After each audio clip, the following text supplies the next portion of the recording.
Ora, mais uma operação feita supostamente com informação privilegiada vindo direto da Casa Branca. Quem poderia imaginar, não é mesmo? Bem, eu não sei se você acompanhou, mas isso saiu inclusive na imprensa, saiu lá no Jornal Nacional, teve uma matéria falando de investidores que teriam comprado dólar antes do anúncio do tarifaço do presidente Trump. Eu quero analisar isso aqui com você, a gente vai ver junto aqui alguns gráficos, entender o movimento do mercado. Obviamente, a gente não consegue saber se alguém fez e se fez de onde fez, mas tem algumas coisas que nos chamam a atenção. Vamos fazer isso? Meu nome é Thiago Feitosa. Antes, deixa eu me apresentar, né? Meu nome é Thiago Feitosa e você está no canal da T2 Educação.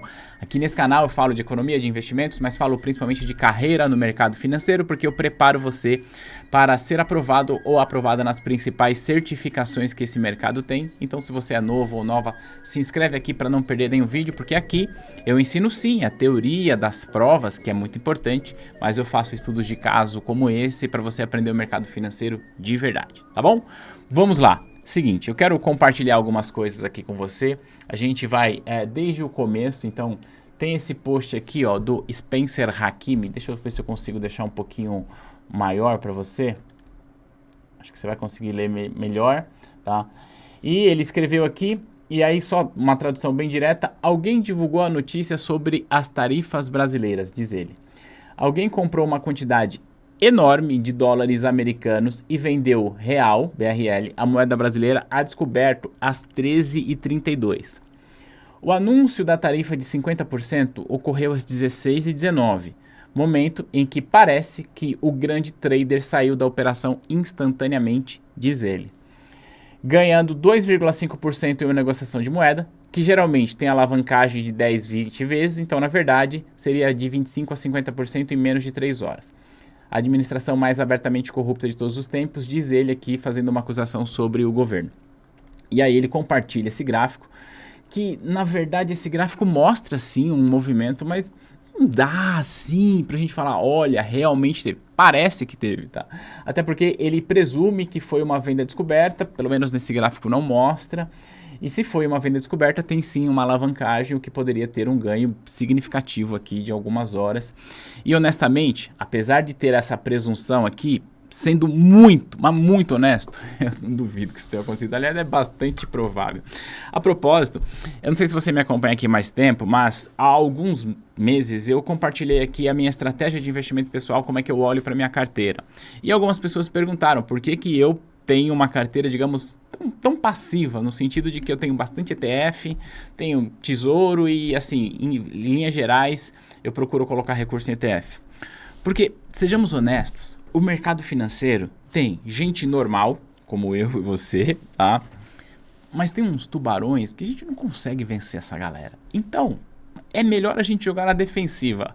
Uma analogia que a gente pode entender é a seguinte: pensando em futebol, quando um time vai jogar com um adversário cujo adversário é muito melhor tecnicamente, qual é a melhor estratégia para vencer esse adversário que é muito melhor tecnicamente? Primeiro, é a defesa. Então, a minha filosofia é: óbvio que eu invisto meu dinheiro no mercado financeiro para eu tentar ganhar dinheiro, mas eu nunca vou vencer o mercado, eu nunca vou vencer esse tipo de movimento. Então, primeira coisa, fecha bem a casinha, faz uma boa defesa.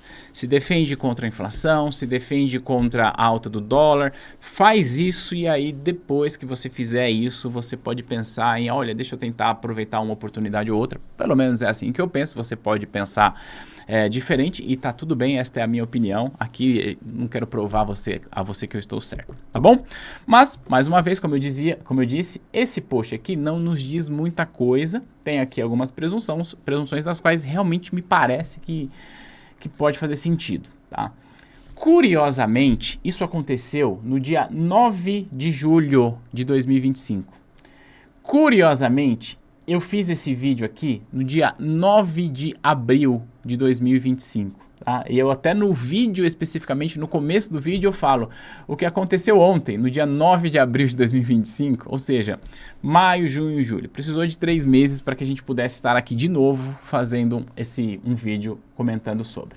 Bom, Isso que você está vendo é o preço do dólar em relação ao real, tá? Então, como ele se comporta diariamente, então cada candle desse representa, nesse caso aqui, ó, um dia de movimentação, tá bom? Então, é como o preço do dólar se comportou nesse período. E toda essa nossa polêmica ocorre nesse dia aqui, ó, no dia 9 de julho, que foi quando o presidente Trump anunciou o tarifaço aqui do Brasil, que pelo menos enquanto eu estou gravando esse vídeo, a gente não tem uma solução para essa questão. Não sei se isso de fato vai acontecer. A gente pode falar sobre isso mais para frente, embora já tenha vídeo aqui no canal. No dia que ele anunciou esse tarifaço, eu fiz um vídeo falando sobre, tá? O que a gente precisa entender sobre esses candles? Cada candle desse é um dia de movimentação nesse caso, porque eu estou trabalhando com um tempo gráfico de um dia, tá? Quando a gente vê um candle vermelho, quer dizer que esse período que eu estou analisando, houve uma queda do preço do dólar. Quando eu vejo o candle verde, quer dizer que houve uma alta, né? Então você pode ver aqui um do ladinho do outro, aqui uma alta, depois uma queda. Então aqui embaixo, bem aqui no finalzinho desse candle aqui, nesse caso, representa o preço de abertura no período. Aqui representa o preço de fechamento. Esse pavio da vela representa o preço máximo que o ativo alcançou naquele dia e o pavio para baixo representa o preço mínimo que ele alcançou naquele dia, tá? E isso serve aqui. Então, se é vermelho, preço de abertura, preço de fechamento, preço máximo, preço mínimo. Se é verde, preço de abertura embaixo, preço de fechamento em cima. Só para que você possa entender. O que a gente vai fazer agora é aumentar esse tempo gráfico. Então eu vou colocar aqui, ó, de 1 hora. Então cada candle que você está vendo agora representa 1 hora de negociação e não mais um dia de negociação, tá? E aí a gente vai precisar voltar. Estamos aqui, ó, no dia 9. Então aqui é o dia 9, como você pode ver, às 9 horas da manhã. E aqui, ó, ele tem movimentos quase que o dólar andando de lado de manhã até às 13 horas aqui, ó, das 13 às 14, segundo esse gráfico, andou de lado. Depois tivemos essa movimentação aqui, porrada, aqui às 14 horas, tá? Especificamente nesse gráfico. Se a gente aumenta aqui, ou melhor dizendo, se a gente diminui o tempo gráfico para 30 minutos, quer dizer que cada candle desse representa meia hora, tá? E aí a gente volta lá atrás, então estamos aqui no dia 9. Então a gente começa a entender melhor como que o mercado se comportou a cada meia hora daquele dia, tá bom? Então, ó, das 9 a 9h30 tá aqui. Então, ele veio andando de lado, bonitinho aqui, até as 13 horas, 13h30, até as 14, ele estava aqui, ó, com uma tendência de queda. Especificamente, às 14h30, nós tivemos essa porrada no preço aqui, tá? Que é, de fato, diferente do que a gente tinha aqui. Ele vinha andando de lado, com uma tendência de queda, o mercado bem indeciso, ó, nesse período aqui, quando a gente tem esse candle bem fininho, né, que o mercado vai chamar isso aí de doji, o mercado está meio indeciso em relação se compra, se vende, porque na prática o que faz o preço subir é mais gente comprando, o que faz o preço cair é mais gente vendendo, simples. Então o mercado estava aqui numa indecisão, ficou aqui 3 candles de meia hora indeciso em relação ao preço, compro, vendo, e aí chegou com força aqui. Não sei se um player, se um investidor, se um fundo, quem, não dá para a gente saber. E aí tem um outro ponto que eu quero trazer para você.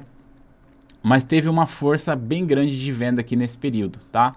E aí o Spencer Hakimi diz para a gente que, ó, às 13h32 alguém fez isso. Esse gráfico a gente até pode considerar ele. Deixa eu ver o gráfico dele aqui, ó. O gráfico dele, ele tem uma diferença aqui, ele está com um gráfico período de 1 minuto, tá? Mas ele tem uma diferença temporal aqui, mas a gente consegue ver que o preço refletiu aqui. Tem um ponto importante, tá? Esse gráfico de USD BRL, que é esse que a gente está vendo, mostra pra gente o preço do dólar negociado no mercado, certo? Pergunto, quem é que está operando isso aqui? Aonde que isso é negociado? Já parou para pensar nisso?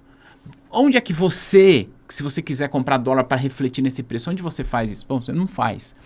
Esse gráfico especificamente, ele mostra pra gente o preço no mercado institucional, tá bom? Não é um ativo negociado em bolsa. Diferente do dólar futuro, tá? No dólar futuro, a gente negocia na bolsa. Aqui a gente vai negociar no mercado de balcão, mercado institucional. Então, são grandes players operando, tá bom? Fechou. de fato, tivemos aqui uma alta, depois o mercado continua subindo, mas quando vai às 17 horas que vem essa grande porrada aqui, que coincide, portanto, com o anúncio lá do presidente Trump em relação à super tarifa aqui do Brasil. Então, o que a gente olha é que sim, tivemos um movimento no preço do dólar à medida que o presidente Trump anunciou que teríamos uma tarifa de 50% aqui para o Brasil. E olha, foi essa grande porrada aqui no final do dia.